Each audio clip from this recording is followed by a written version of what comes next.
Kasapçılarga bir uşul mümkünçülüktен пайдаланып ескертүү берип коеюн деп чечтим да. Kasapçılar.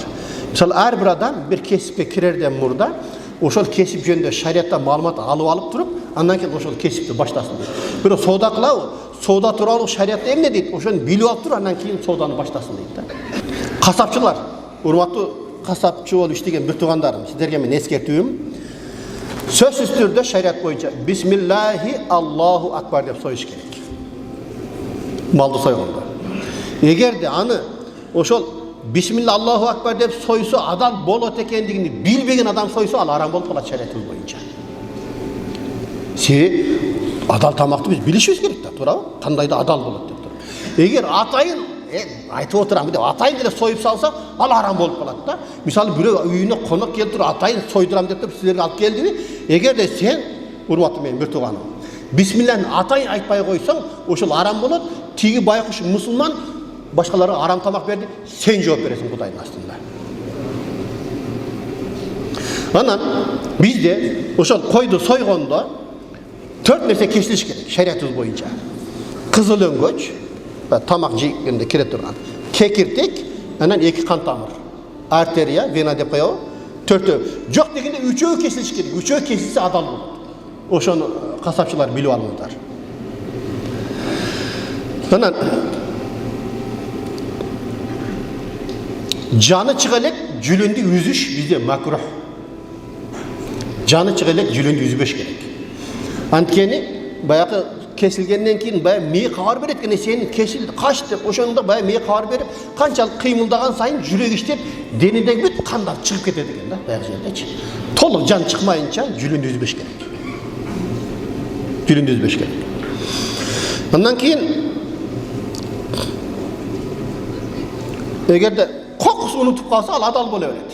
Сен ниетинде бар эле да, бисмилла Аллаху акбар деп. Анан ошол жерде бисмиллахи Аллаху акбар, Аллахым кабыл кыл десең, анда билде эмне? Ал макрух болуп калат экен да. Аллахтын гана аты айтылыш керек. Мисалы кейбирлер бар да, баланчанын атынан кабыл кыл деп, ал да болбойт. Бисмилла Аллаху акбар деп союш керек.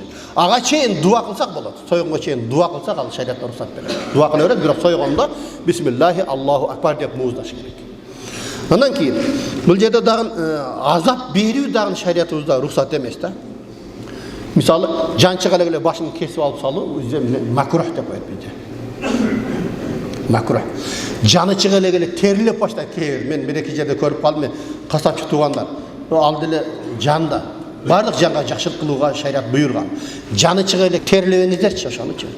Жаны чыга эле терилегендер бар экен ошонучу. Бул дагы эмне?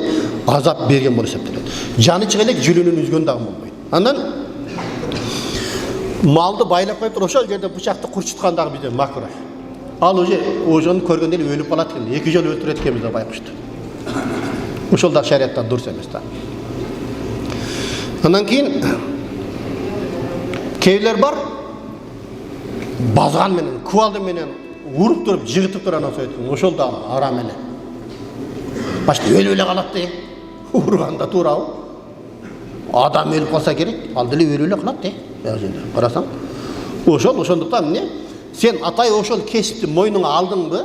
Мойнуңа алгандан кийин сен эркекче бол. Эркекче союш керек. Кадимкидей эле ошо жыгып туруп, эркекче музда аны. Базган менен, кубалды менен уруп жыгып отурбай.